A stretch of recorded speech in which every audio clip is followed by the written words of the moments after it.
যে ঠকায়, ধোকা দেয়, সে রাসূলুল্লাহ সাল্লাল্লাহু আলাইহি সাল্লামের অন্তর্ভুক্ত নয়, উম্মত নয়।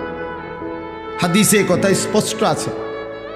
নবী সাল্লাল্লাহু আলাইহি সাল্লাম একদিন মদিনার বাজারে কোনো একজন ব্যবসায়ীর গমের স্তূপ, গম স্তূপ দিয়া রাখছে বেস্তুবিল্লাহ। আল্লাহ নবী সাল্লাল্লাহু আলাইহি সাল্লাম সামনে গিয়ে দেখলেন উপরে সবগুলো গম শুকনা। নবীজি সাল্লাল্লাহু আলাইহি সাল্লাম ভিতরে হাত ঢুকাই দিলেন। হাদিস এটা, হাত ঢুকাইয়া ভিতর থেকে গম বাহির করে আনলেন যেগুলো ভিজা।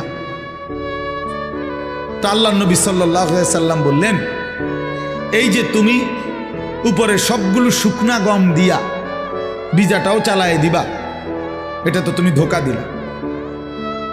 গ্রাহককে কি দিলা? ধোকা দিলা। ভিজা আর শুকনার দাম বরাবর না।